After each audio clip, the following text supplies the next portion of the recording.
പുനലൂർ മണ്ഡലത്തിൽ അങ്ങനെ UDF സ്ഥാനാർത്ഥിയായിരിക്കുകയാണ്. മുസ്ലിം ലീഗിൻ്റെ നൌഷാദ് യൂനസാണ് അവിടെ നിലവിൽ സ്ഥാനാർത്ഥിയായി പ്രഖ്യാപിക്കപ്പെട്ടിരിക്കുന്നത്. അവിടെ ചെറിയ തോതിലുള്ള തർക്കങ്ങളൊക്കെ ഉണ്ട്. കോൺഗ്രസിൻ്റെ പ്രാദേശിക ഘടകം സ്ഥാനാർത്ഥിയൊക്കെ നിശ്ചയിച്ചിട്ടുണ്ട്. എന്തായാലും ചില പ്രശ്നങ്ങളൊക്കെ പുനലൂരുണ്ട്. അതിൻ്റെ ഇടയിലാണ് ഇപ്പോൾ എന്തായാലും സ്ഥാനാർത്ഥിയായിട്ട് വരുന്നത്. അതെ, പാണക്കാട് തങ്ങൾ എന്നോട് വിളിച്ച് പറഞ്ഞു പുനലൂരിലേക്ക് പോകണം, മത്സരിക്കണമെന്ന് പറഞ്ഞു. അതിൻ്റെ അടിസ്ഥാനത്തിലാണ് ഇന്ന് ഒരു മണിക്കൂർ മുമ്പായിരുന്നു. അതിൻ്റെ അടിസ്ഥാനത്തിൽ ഇപ്പം ഇനി പുനലൂരിലേക്ക് പോവുകയാണ്.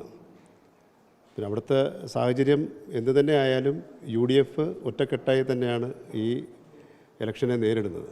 അപ്പോൾ അതുകൊണ്ട് അവിടുത്തെ പ്രശ്നങ്ങളൊക്കെ പരിഹരിക്കപ്പെടുമെന്ന് തന്നെയാണ്. ഇന്നിപ്പോൾ അവിടെ കോൺഗ്രസിൻ്റെ പ്രാദേശിക ഘടകം നിശ്ചയിച്ച സ്ഥാനാർത്ഥി അവിടെ പ്രചരണമൊക്കെ നടത്തി തുടങ്ങിയിട്ടുണ്ട്. അത് പെട്ടെന്ന് സെറ്റിൽ ചെയ്തെങ്കിൽ നമ്മുടെ വിജയത്തേക്ക് ബാധിക്കുന്ന ഘടകങ്ങൾ. അപ്പോൾ അത് ഏത് തരത്തിലാണ് സംസ്ഥാന നേതൃത്വം ഉൾപ്പെടെ ഇത് അറിയിച്ചോ വിഷയം?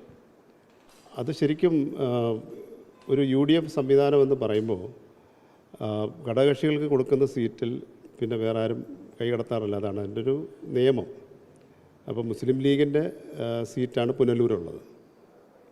അപ്പോൾ അതിലേക്ക് സ്ഥാനാർത്ഥിയെ നിർണ്ണയിക്കാൻ അല്പം വൈകിയെന്നേ ഉള്ളൂ. അപ്പോൾ സ്ഥാനാർത്ഥി നിർണ്ണയം ഉണ്ടാകുന്നു.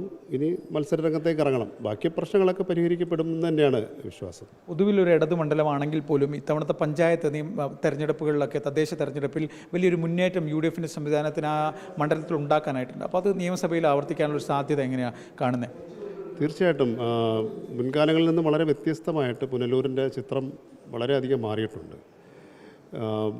UDFന് ഒരു അനുകൂലമായ ഒരു കാലമാണ്. മീൻസ് ജനങ്ങൾ UDFന് വോട്ട് ചെയ്യണമെന്ന് തീരുമാനിച്ചിരിക്കുന്ന ഒരു സന്ദർഭമാണ് ഇപ്പോൾ ഉള്ളത്.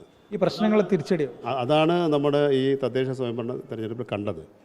അതാണ് ഇപ്പോഴത്തെ ഒരു ഭരണവിരുദ്ധ വികാരം പൊതുവെ എല്ലാ ഭാഗത്തുമുണ്ട്. മാത്രമല്ല അവിടുത്തെ മുൻകാലങ്ങളിലുള്ള LDFൻ്റെ പ്രവർത്തനം അത്ര സുഖകരമായിരുന്നില്ല എന്നുള്ളതാണ് ജനങ്ങളുടെ വിലയിരുത്തൽ ഞാൻ മനസ്സിലാക്കുന്നത്. നമ്മളെന്തായാലും കളത്തിലിറങ്ങുന്നതിന് മുമ്പ് അവിടുത്തെ UDFിലെ എല്ലാ പ്രശ്നങ്ങളും പരിഹരിക്കുകയും ആളുകളെല്ലാം ഒറ്റ കുടക്കീഴിലാക്കുകയും ചെയ്യും.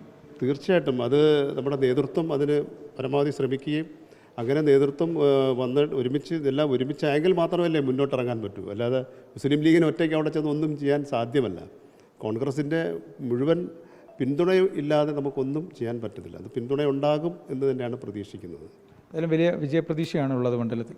തീർച്ചയായിട്ടും 100% UDF വിജയിക്കാൻ പോകുന്ന ഒരു മണ്ഡലമാണ് പുനലൂർ. അത് വളരെ വ്യക്തമായ ഒരു ആത്മവിശ്വാസത്തോടെ ഞാൻ പറയുകയാണ്. 100% UDF ഇക്കുറി പുനലൂർ പിടിക്കും. എന്തായാലും പുനലൂർ മണ്ഡലത്തിൽ ജയിച്ചു കയറാനാകും, മണ്ഡലം പിടിച്ചെടുക്കുമെന്നാണ് സ്ഥാനാർത്ഥി പറയുന്നു. ഒപ്പം കോൺഗ്രസിലെ UDFിലേക്ക് തന്നെ പ്രശ്നങ്ങൾ എത്രയും വേഗം പരിഹരിക്കുമെന്നും അദ്ദേഹം വ്യക്തമാക്കുന്നു. കൊല്ലത്ത് നിന്ന് AV ജയശങ്കർ.